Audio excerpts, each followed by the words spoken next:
If he stands up and doesn't even raise his hands, he's only 3 feet from the rim. So if he raises his hand, Skip, he's about an inch from the rim. He is. And can't score? Can't score and can't get a rebound. And can't get a rebound? No. There's something wrong. Psychologically, something has happened. Yep. Now, I don't know what it is, but Lord. Two-time All-Star looks nothing but a replacement below average player. What and who is responsible for his actions in the latest couple of years?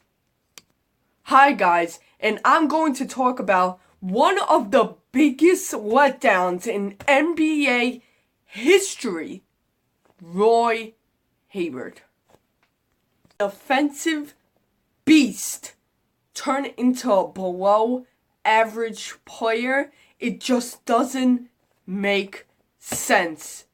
It's like impossible. This is like one in a lifetime, guys, has this happened in the NBA. And worst of all, he went from averaging a double-double in rebound to only averaging 1 rebound per game. If he was lucky. Hill inside to Hibbert. Blocked by Korver.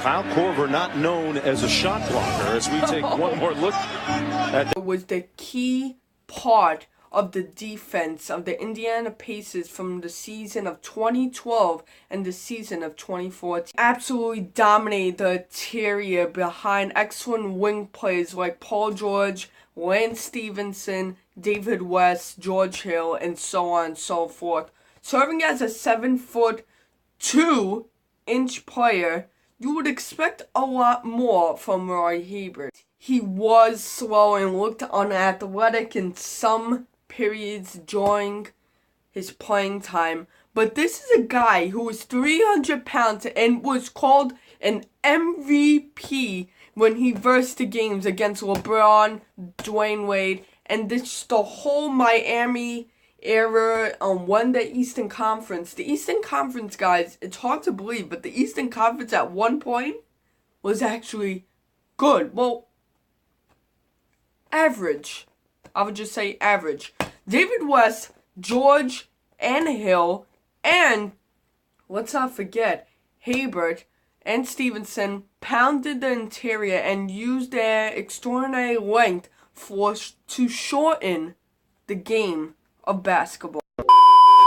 Those 2 All-Star appearances were more than just the lack of options in the Eastern Conference. They were more than that. Just because there was no good well, Brook Lopez explains that, and a couple other players I don't want to get into because that's just insulting the East. Roy Hibbert was absolutely worth nearly as much as $60 million, and maybe, just maybe, even more. And that brings us, guys, right now to 2016. This is Roy Hibbert's career, and this is how it fell down in 2016. Now in 2016, Kobe Bryant is no longer in his prime and is looking to walking out to the retirement stage.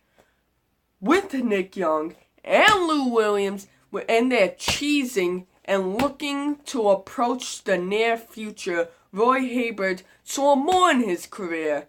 So, he decided to leave the Lakers. Well, he did not decide. He was traded. This is a guy who, it wasn't that it was mentally in Roy Hibbert's head that there was something going on.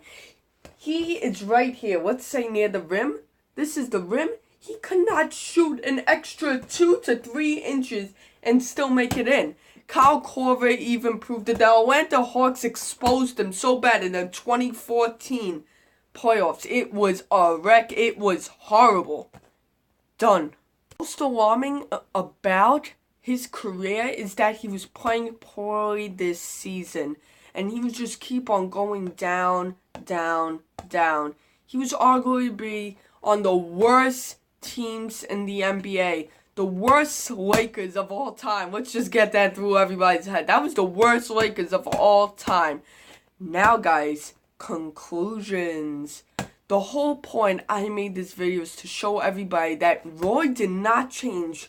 Roy Hibbert is the same player who knows how to rebound, who knows the IQ of basketball, who has the biggest, the best height advantage in the NBA. Roy did not change. The NBA changed for Roy, and he couldn't keep up with it anymore, guys. And that is the problem with Roy. The part is that Roy Hibbert has done nothing horrific, nothing horrible to deserve as what happened to him in 2016. He had no off-court trouble. Everybody, I wouldn't say everybody loved him, but he has addressed some of his mental struggles. He has suffered from the past time to time again.